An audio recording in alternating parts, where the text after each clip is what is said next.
le premier ministre Ousmane Sonko doon jàkkaarloo ak député yi nan nga ko gisee déjà ci forme bi laa sax ñuy duggee ci fond bi. waaw ci forme bi comme ni mu la ko waxee woon démb rek c'est un exercice boo xam ne il faut s'en féliciter di ko se remercier à sa disponibilité je crois que bëriwul nag li ay premier ministre yi fi jaar yëpp prêter exercice boobu ça c'est un exercice de bonne gouvernance de transparence et de haute démocratie également. Haute démocratie parce que comme ni mu ko waxee woon démb l'Assemblée nationale c'est le lieu par excellence de la démocratie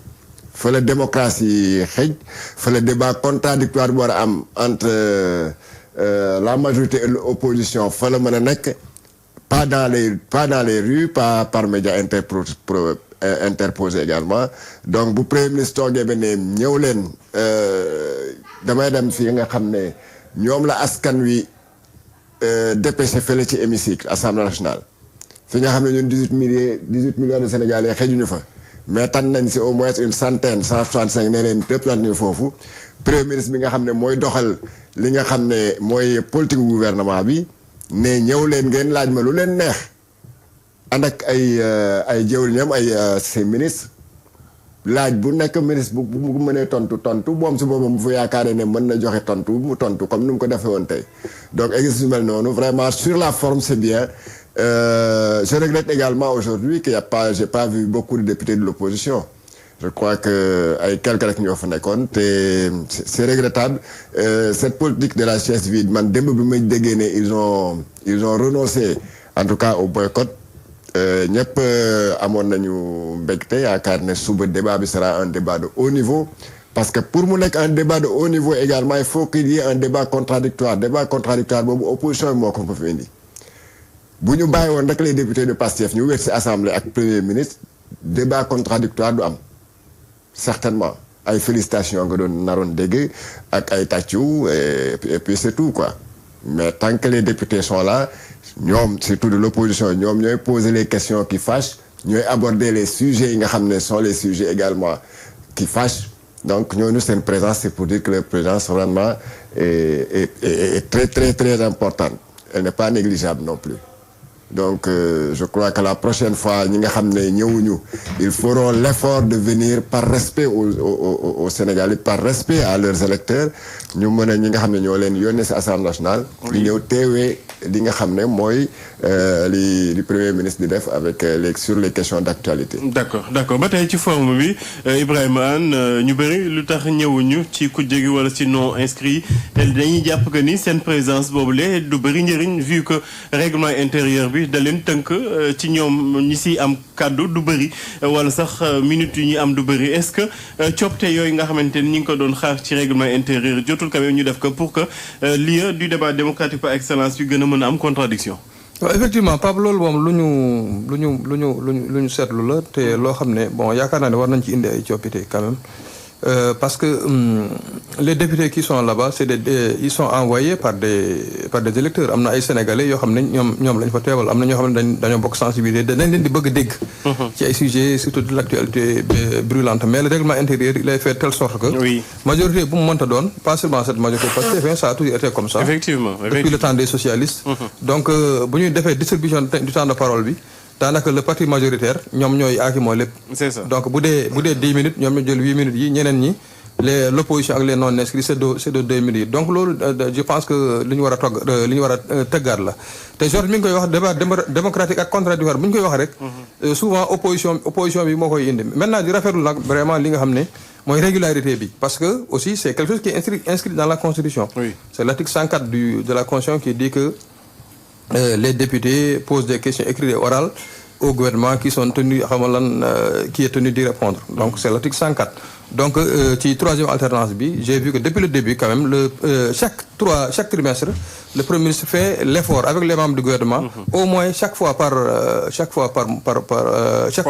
les 3 mois mu dem à l'Assemblée ñu poser ko li nga xam ne moom mooy les questions yi nga xam ne moom mooy brûler peut-être aux lèvres de li nga xam ne ñoom ñooy les citoyens beneen mbir bi mooy que il faut aussi se féliciter que l'opposition ait aussi retrouvé les bancs de l'hémicycle je crois que l'opposition place am du nekk ci ay réseaux sociaux sa place parce que une fois que tu es élu am nga tribune boo xam ne foofu nga war a mën a waxee. maintenant que ñu yuuxu la wala ñu ciibatu la donc loolu c'est le jeu de la démocratie loolu dans tous les parlements du monde. boo demee Royaume-Uni par exemple c'est le pays par excellence de la démocratie wala yooyu mais da ngay gis yu mel noonu l'opposition avait boycotté séance bële ils avaient donné les arguments on peut être d'accord ou tout comme on peut ne pas être d'accord parce que ñoom waxoon nañ ne boobu c'est dans le prolongement du 8 novembre d'après li ñu wax donc ils voulaient pas que le premier ministre s'en serve comme une tribune politique loolu la ñu waxoon mais là ils disent que bon ils sont revenus parce que ils pensent que le débat est devenu beaucoup plus serein. Et effectivement j'ai constaté aujourd'hui quand même une certaine sérénité. loolu moom il faut s'en féliciter aussi bien de la part du pouvoir que de l'opposition. Mais li nga wax sànq rek donc je reviens à ça je pense que il faut vraiment revoir de fond en comble li nga xam ne mooy règlement intérieur de l'Assemblée. Faire de telle sorte que ñi nga xam ne ñoom ñooy les députés de l'opposition ñu mën a am wala les non inscrits ils peuvent ne pas forcément être des membres de l'opposition mën nañu nekk aussi des non inscrits des gens qui choisissent de ne pas faire partie d'un groupe parlementaire ñooñu aussi am nañu cadre assemblée donc te loolu règlement intérieur bi moom moo ko kii soppi woon nañ ko mais dafa mel ne loolu teniruñ ko en compte sinon rupture bi ñu doon woote wala bi ñëpp doon sàkku bi ñëpp doon ñaan donc rupture boobu duñ ko mën a on aura à chaque fois une majorité écrasante du parti au pouvoir bon di tàccu quand le premier ministre parle wala quand certains ministres parlent di yuuxu ñeneen ñi nga xam ne bokkuñu ak ñoom gis-gis j'ai pas regardé man j'ai écouté à la radio j'ai pas regardé les images je sais pas sax ndax ñoom Amadou Ba ñi ngi fa woon ñoom Cheikh Oumar Anne ñoom l'ancien directeur du COUD Maguette Sène ñu mel noonu parce que ñooñu aussi leur présence man je pense que ça peut aussi relever le niveau du débat xaw ma ndax ñi ngi fa woon parce que man j'ai écouté à la radio j'ai écouté tout le direct à la radio j'ai pas suivi les images à la télé donc du coup xaw ma ndax les figures de proue de l'opposition les anciens premiers ministres notamment les anciens ministres ak ñi nga xam ne ils ont totalisé un certain nombre de législatures est-ce que ñoom ñëpp ils étaient là-bas mais